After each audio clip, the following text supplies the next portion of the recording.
I was not born in Canada. I was born in Germany, in Munich. My parents were liberated from a train. It was a death train. From there it was going to be the end. It was after Auschwitz and Dachau and many of the other camps. And it was just good luck and God's will that the American forces stopped the train and they were liberated, and subsequently the rest is history. Now I understand that a member of our board, Ephraim Reichman, was here last week, yes? And he gave you his family history, right? I'm not going to do that. You heard all about my family history. That's it. I want to discuss with you today the golden age of the Canadian Jewry, because you are now in a phenomenal period of Jewish life in this country. What you see now is something that we haven't seen before, and I'm going to say you're not going to see it again.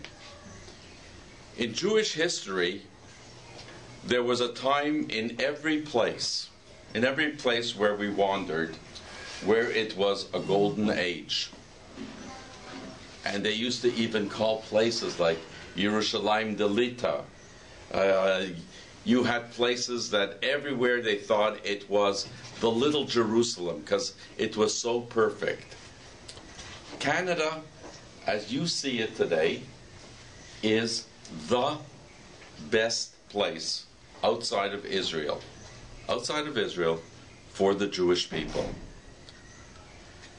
And why is it the best place? Why is it the best place? In part, it's because we live in a cocoon. We live very sheltered. We live immune to what is happening to the rest of the Jewish world. It's very strange that 35 years ago and so on, we were on the barricades for Soviet Jewry. We were on there, let my people go, let them leave, freedom for Jews. There was a cause.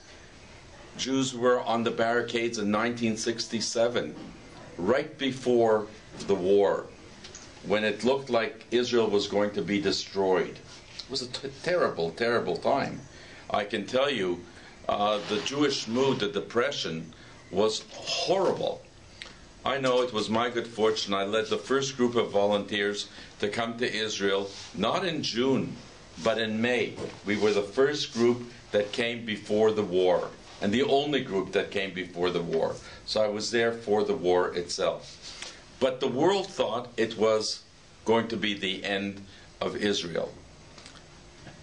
There was a passion. There was a passion in the Jewish world. There was a caring in the Jewish world. There was a cause. Jews rallied. And then came Yom Kippur, the Yom Kippur War in 1973. And again, the Jewish world, we felt like, Rabbeinu Shalom, it was this close. And everyone was petrified and everyone was moved, and people were consumed with how can they help. Now, I think that Canadian Jews, like American Jews, like other Jews in the world, they're less passionate. They're less passionate. They don't feel it. For example, if I ask you all, what's happening to the Jewish community in Ukraine today? Today. Not yesterday, not tomorrow. Today. What's happening to the community in Ukraine? Ukraine. I heard there's some protests about how they're being raped. Right. Anyone else? Anyone else want to take a shot? What's happening? See, in a way, I'll tell you, in a way, I want to scream.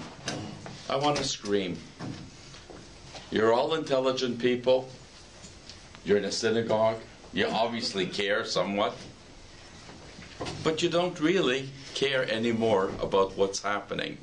You're right. In the Ukraine today, the Jewish people are petrified. As a matter of fact, rabbis have told them to flee from cities, get out of the cities. because there could be pogroms. There could be attacks, physical attacks on Jews. Synagogues, Molotov cocktails are being thrown at synagogues.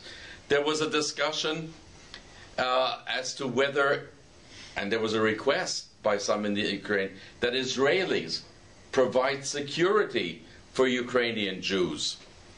On Friday at exactly 11 o'clock, this Friday I met with the Canadian Minister of Immigration. Canadian Minister of Immigration. And one of the things we spoke about was the condition of the Jews in Ukraine right now. And I'm going to advance a position that you might not like, but I'll advance it anyways. As I spoke to the minister, I said, we take the position that there is no such a thing as a Jewish refugee anymore. Doesn't exist. Doesn't exist. However, and you may ask, why would someone take a position that there can't be a Jewish refugee?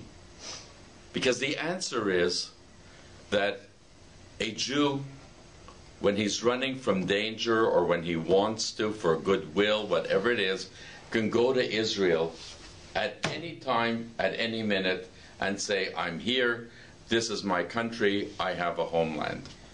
It's a phenomenal thing.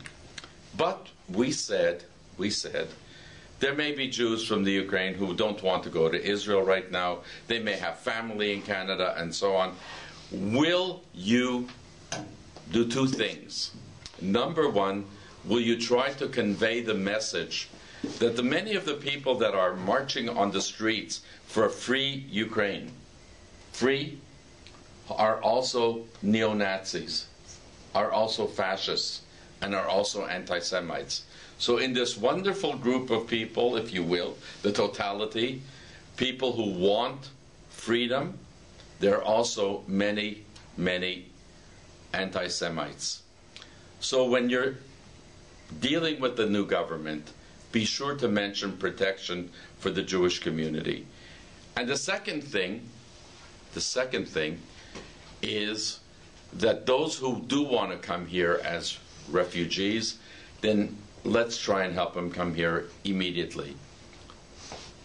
And now, why are we living in a golden age?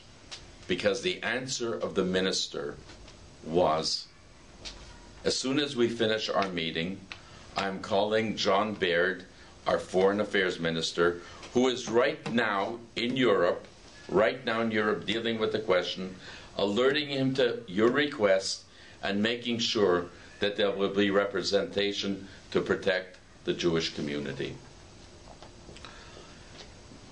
The government that we have, and I have to speak what they say is nonpartisan. That means I don't take a political position because I deal with all the governments, and governments of change come and go. But I want to talk about the fairness of this government. I happen to know Mr. Harper from the days he was in the opposition. And the truth is we were on first-name basis because the Jewish community was not in favor of the Conservatives. At that time they were called the Alliance Party, and before that the Reform Party. The Jewish community was traditionally liberals, and the Jewish community was very much on side with the Liberal Party of the day. And when Mr. Harper, and before him Mr. Stockwell Day, wanted to get their message out to our community, all the doors were closed in their face. It's very hard to believe today when you see the world's premier friend of Israel, that when he wanted to speak about his attitude towards Israel, the door was shut. Only one organization at that time, and that was B-RITH, and our publication, the Jewish Tribune, gave them a forum, gave him a platform, gave them an opportunity to say, this is how we really stand on Israel. This is where we position ourselves, and this is where we stand on anti-Semitism, and this is where we stand on the values that we share with you. I've had the good fortune in my lifetime to work with many governments. I've gone to Auschwitz with Prime Minister Chrétien. I've gone to Israel with Art Eglinton, former Minister of Industry. I've gone to Israel with Jean Chrétien, the Prime Minister, when he was the Prime Minister, and I went now with our Prime Minister again. And I saw the difference. And the difference was that here you had a man like Harper, who you can feel the love that he has for the state of Israel, the affection that he feels for the Jewish people. So you may ask, why? Why? Good question. I don't know if you've discussed it in any of your other groups. Number one, Mr. Harper is a religious Christian. He believes. He believes when it says, "Blessed are those who bless the Jewish people." And he says, Canada is blessed because we bless the Jewish people. He really deeply believes that. As does Jason Kenney, as do some of the other ministers. They are religious people. So they feel it. He's also a man of principle. Man of principle. I remember having a discussion with him. If you know what the Francophonie is the World Association. It's like the Commonwealth, only for the French-speaking countries. They come together and they have resolutions and political discussions and so on. And it was Mr. Harper's first time as the Prime Minister going to the Francophonie, and it was the war in Lebanon. It was a very bad time in Lebanon, and there was a resolution, and they're walking into the room, and he reads the resolution, and the resolution is condemning Israel. Even though Israel was attacked, even though there were shells falling on civilians, even though there were missiles coming from Hezbollah, it didn't matter. The resolution at the Francophonie was to condemn Israel. And he looked at the resolution, and he turned to his bureaucrats, and he said, "I'm not supporting it. I'm not supporting it." They said, "But you can't, Mr. Prime Minister. The Francophonie works on consensus. It's not a vote. It's not 29-1. Everyone has to agree. That's the way the modus operandi is. We all have to agree." He says, "I'm not agreeing. I'm not agreeing to a resolution that condemns Israel, that there is no fairness in the resolution." They were very embarrassed, the bureaucrats. They couldn't believe it. No Prime Minister had ever taken a position like that. He said, "That's my position. Go, meet with your counterparts, and rewrite the resolution." And of course, the history is that the resolution was rewritten. It was rewritten. At that time, during that period, the Conservative Party had 10 members of Parliament from Quebec. There was a meeting of the caucus in Kingston, Ontario. And the Quebec members said that the public opinion polls were dropping rapidly against Mr. Harper because of his support for Israel. And he opened up the meeting of the caucus. If you can imagine this, if you're the caucus members and you're worried about your seats being re-elected, the public opinion polls are going down, and they said, "We want to talk about our position on Israel." And his answer was, he opened up, he said, "For us in the party, Israel is a matter of principle. It's not a debatable item." Next subject matter. If you read today's Toronto Star, today, how many of you read the Star? Wow. Okay. If you would read the Toronto Star by Haroon Siddiqui, he is a senior editorial columnist. He writes a piece in there about Harper's trip to Israel. And he talks about the fact that Harper seems to forget the vast majority of the Muslims in this country, and he just deals with the Jews, which is a way of reminding Harper about how many votes. And it's true, there are approximately 1 million Muslims in Canada, 350,000 Jews. That's roughly the figures. And this points to the fact that for a government in Canada, politically, it makes much more sense to be neutral or on the other side. Mr. Harper said from day one that he's not going to be neutral. He considers Israel not just a friend, because everyone says the word friend. Everyone's a friend. He considers Israel an ally. An ally. An ally in the fight against terrorism in the world.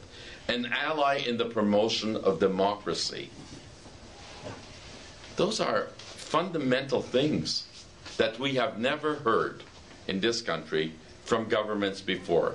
Yes, every government says we support Israel. Yes, every government and every opposition party says now we support the two-state solution. We support the liberation between the parties. But no one's ever talked about Israel as an ally. And that's a fundamental thing that we are seeing right now. Also, Canada's leadership role in terms of the Holocaust education. Everyone should be familiar, and I'm not going to ask anyone to raise their hand, so we're not going to embarrass anyone, but there is a very famous book called None is Too Many. None is Too Many is the story of the Canadian government during World War II. And right before the war, when Jews were trying desperately to come to this country, there was even a very famous boat, the St. Louis. The St. Louis boat came from Germany, filled with Jews who were running from Hitler. And they came to Halifax, and no one was allowed to get off the boat. And they came to the United States, and no one was allowed to get off the boat. And the boat had to turn back, and we know what happened to most of the Jews on that boat. But what does none too many mean? It was a phrase used by a bureaucrat. None too many, even one Jew, is too much for us to take. We don't care what happens to the Jews. None is too many. We don't need the Jews in this country. So we lived with an atmosphere that isn't what you see today. Not at all. Not at all.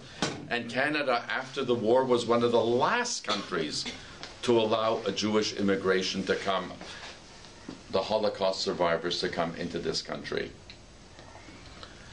You are now the beneficiaries. You benefit from everything that's happened in the country till now. It was only my lifetime that I saw the first Jewish cabinet minister appointed by a Liberal. By a Liberal, there were 3 Jewish cabinet ministers appointed. It was a big thing. Saw the first Supreme Court Justice, Bora Laskin, appointed. I still remember all these things. So it's not like it's been here forever. It's a very exciting time right now for the Jewish community. It's a phenomenally exciting time. We're flourishing. We're flourishing. You go along Bathurst Street and you see the vitality of the Jewish communities. You see the vibrancy of the Jewish community. But I think we have responsibilities. And that's where I come from in terms of my view on Jewish life. We're responsible one for the other. We're here by the grace of God. You're here by the grace of God today. You could be in Russia, you could be in Poland, you could be in Belgium, you could be anywhere that Ephraim Reichman listed off, any of those countries. And today, if you were in France, have any of you been to France? No. You certainly couldn't look like the good rabbi. You couldn't wear the kippah, couldn't look Jewish to that extent, because there's a good chance you would be beaten up. You can't look like the good rabbi in many places in the world today. The growth of anti-Semitism is accelerating. How many of you are in university? Oh, thank God we see life, okay. So we know what BDS is, boycott, divestment, sanctions, yes? How is that different from the Nazi rules when they brought in the 1930s that said, don't buy from Jews? Don't buy from Mr. Shapiro. Now they say, don't buy from Israel. Divest yourself from anything Jewish. The new anti-Semitism that we see is the politically correct anti-Semitism. And we live in a world of very good political correctness in this country and everywhere else. You can't talk about a dirty Jew. Can't talk about it. You can't talk about Jews killing babies. Right? You can't say that. But you certainly can get away with saying Israel kills Palestinian babies. Israel poisons wells of Palestinians. All the lies that were used against the Jews in the Middle Ages, you can now say those same lies and apply them to the Jews. But you don't apply them to the Jews directly, you say Israel. And that's the code word. And that's the code word. Think of the most horrible status that you can attribute to a nation. You call them an apartheid nation. Now, when the government of Canada wanted to take its position on sanctions or not sanctions regarding South Africa, I was asked for our opinion. And I said, before I give my opinion on whether the government should engage in sanctions or not, I said, two of us went to South Africa. Because you have to see, you have to understand, I felt. You have to understand. So we went to Johannesburg and we went to Soweto. I don't know how many of you know what Soweto is, but it's a great black city. It was an apartheid state, and that was a city of 1.5 million black people. Black people. No whites allowed in there. No whites wanted to go there. And Canada was going to take a position whether to join the world in sanctions against South Africa or look at some other form. Apartheid is horrible. Apartheid means that when you get on a bus, if you're allowed on the same bus, which they weren't, there were buses for black people and there were buses for white people. And there were toilets for black people and toilets for white people. Then there were hotels for black and there were hotels for whites. The two could never come together. It was horrible, racism. Racism at its worst. So now they come along and they say the one Jewish state, the one country in the world that is the home of the Jewish people is a racist people, is a racist state. How can you say that? How can you possibly say that? Some of you have been to Israel, yes? Some of you came from Israel, right? How many? Are there buses that say only Arabs? Are there bathrooms that say only Arabs? Are there restaurants that says no Arabs will be served here? Are there any of those restrictions? Hebrew University, Tel Aviv, Haifa, Weizmann, Technion, everywhere. I just read that Bar-Ilan University, which is a religious university, they have been requested this week to allow for a special prayer room for the Muslim students. And they said, of course, right away. And there's 500 Muslim students going to Bar Ilan University. Ariel, which is the University of Ariel, which is quote the Shtachim, has Arab students. There is no segregation. And that's what it was. It's you know, this word apartheid it brings the ire of people. It makes them angry because it's a vicious thing, apartheid. Only one country in the world today, one, is called apartheid. The Jewish country, the Jewish homeland. And when a deal is being discussed for a peace treaty, and Abu Mazen is asked to say, accept the idea of a Jewish homeland. Yes, all the citizens have democratic rights, but one Jew, he says, no, that's apartheid, that's racism. Although you have 22 Muslim countries, 55 Arab countries, that's all fine. But one Jewish homeland, that's considered racist. So we see the mood of the world. The mood of the world for the Jewish people is not a good mood, by the way. It's not a good mood. What you see in Canada, and why do I call it the Golden Age, is because it is different. You could wear your Magen David if you wanted. You could wear a kippah. You could go on to any university and do that. You can't do that in Belgium, and you can't do that in Holland, and you can't do that in Sweden, and you can't do that in England, because you will be physically attacked. You will be physically attacked. The times are changing. And you see the element of hate that comes back. Now they talk about banning kosher slaughter.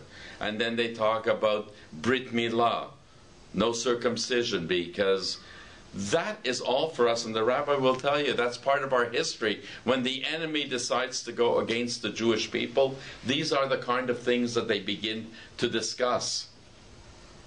And it's happening today. And you know what my worry is? My worry is you. My worry is you. Do you care enough? Do you feel the passion? Do you feel how frightened the Jew is in Antwerp to walk on the street with a beard? Do you understand how it is in the Ukraine today to walk into a synagogue that maybe someone's going to throw a Molotov cocktail into that synagogue? Do you feel the passion, the caring that we as Jews used to feel for each other? When a Jew was bleeding in Moscow, we felt the pain here. When Sharansky was suffering, we cried. When Ida Nudel was jailed, we cried. We stood. I was a student at Yeshiva University in the United States. We used to spend 24-hour vigils in front of the United Nations screaming for, let my people go. Give them freedom. Give them freedom. Would you care now to go on a demonstration even? To ask them to stop some of the acts that they're doing in Europe? Do you care enough to go to rallies for Israel? Or do you say, I'm complacent, I'm happy, this is a good country, and you know what? I want to do well in school, I want to do well in business, I want to become rich, I want to live on Arnold Street. Hey, what do I have to worry about the rest of the Jewish world? Let them worry about themselves. But you know, it has a way of turning. Has a way of turning. At one time, the Jews in Germany were the elite. They were on top of the world. At one time, the Jews in Spain were on top of the world. But it all changes. It all changes. So our job, though, is never to change. Not in our feelings. Yeah, we change in our clothes. We all have smartphones. We all use the internet. Yeah, we go with times. But the feeling of the people, the feeling of oneness, the feeling that you have the pain of the Jew in France and Marseille, that you feel with your heart that they can't do what you did. You could walk into this synagogue today and you didn't have to walk by someone with a submachine gun. You didn't have to. And nobody frisked you. And you can wear a kippah or not wear a kippah.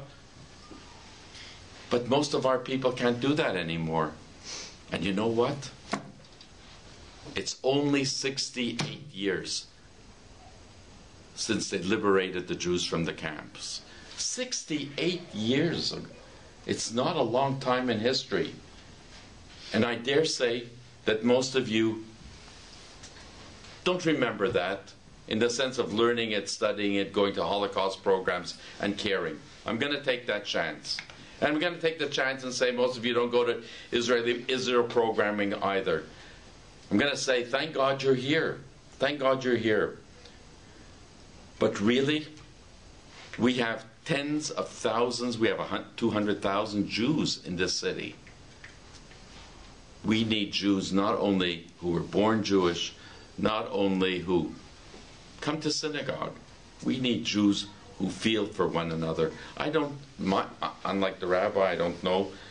My job is not to make anyone religious or to push the faith. That's not what I do. My job is to defend the Jewish people. It's to work with government, with every level of government. It's to provide housing along Bathurst for affordable housing for seniors. We built a new Alzheimer home, Jewish Alzheimer home for people, Center of Excellence. It's to care. It's that idea that we are responsible for one another. So I hope and pray that your coming together will bring you together, not only as friends, not only as students, not only as achievers in Canada, but really as Jews who care about the Jewish world. I want to thank you very much. And if you have any questions, and by the way, feel free to attack me because I'm used to that. So if you have any questions, I'll be more than happy to answer. Thank you very, very much for your time.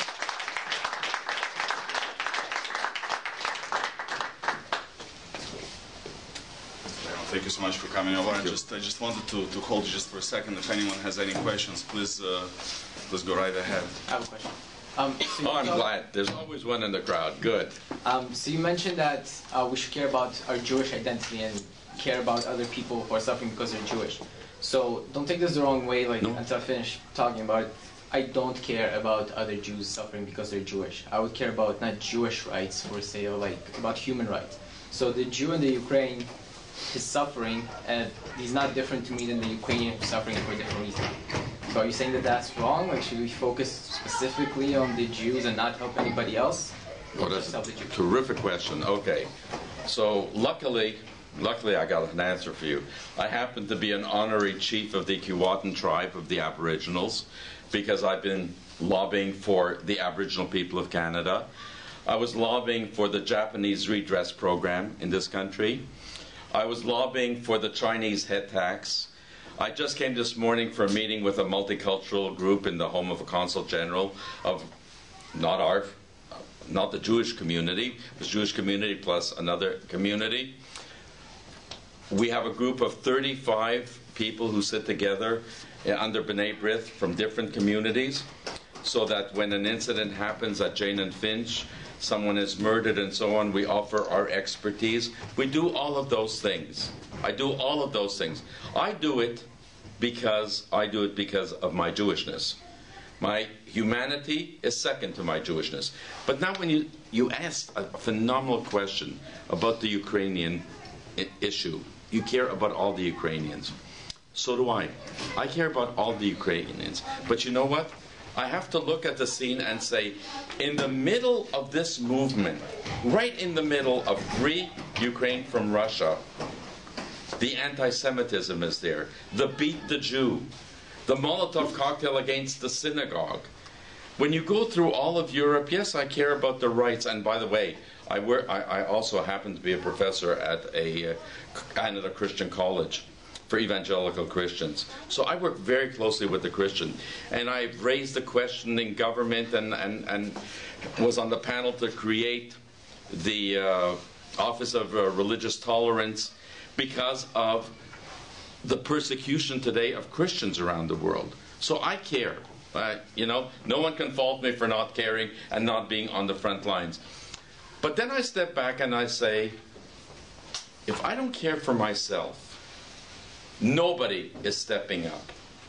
Many people will step up for the Ukrainians. Many people will step up for any, you name any cause, by the way, any cause you want. And you will have academics, you'll have feminist groups, you'll have everyone. But you know who stands up for our cause? Only ourselves, sadly. And that's been our history. And by showing that I care more than anyone else about the Aboriginals, doesn't necessarily mean that it stops anti-Semitism. So I have to be the watchdog, I have to be on the front lines, I have to be protecting that. And yes, I have to give my charity all over the place. But I have a responsibility to my family first. If you have children, and your children are hungry, and there are other children that are hungry, you'll make sure to feed yours first, because that's human nature. And I'm saying, I'm truthful with you. I'm truthful. I say, I care about every hungry child in the world. I do. But I only have limited resources. There's only so many hours in the day. And if I don't stand up for my people, who will? What groups do you see standing up for us? So that's my answer. I don't know if it satisfies you, and you can challenge it, but that's the truth. I mean, you mentioned Stephen Harper. Like, Christians in North America, they step up for Israel. Like, a lot of them believe that you actually have to physically put all the Jews in Israel for Jesus to come back. Yes. There's groups that do that, and they support Israel, and they have nothing to do with Judaism. It's for their own reasons. And you know what? It's very, very true. And I've met with some of the major theologians of the evangelical movement. You're right. And we once questioned, there was a film that had to do with Jesus and so on, and I found the film to be anti-Semitic in nature. And in my presentation, there were several hundred pastors. I dealt with that subject. And then one of the big-time evangelical leaders of the United States came up and he said, you know, he gave me a title that I don't have. He said, Rabbi Dimant, don't worry so much about the film. He says, we have other issues to worry about. The survival of the Jewish people today. We have to see what's happening in Europe. And the president of the university where I teach, you know, he says, the difference between the two of us, Frank, when Messiah comes, you're going to run over and say, were you here before? But until that time, we have to fight and protect the Jewish people and protect the Jewish states. Yeah, so we have the evangelical. But you know what? Take nothing for granted. If we don't continue to build that relationship with them, we will lose that support as well. But that's the only support. Think of the academics. Think of every other teacher in American society. Where are they? Where are they first? And not only in America. Why only in America? Look at Europe. Look at Europe. You know Europe. Where are voices against anti-Semitism?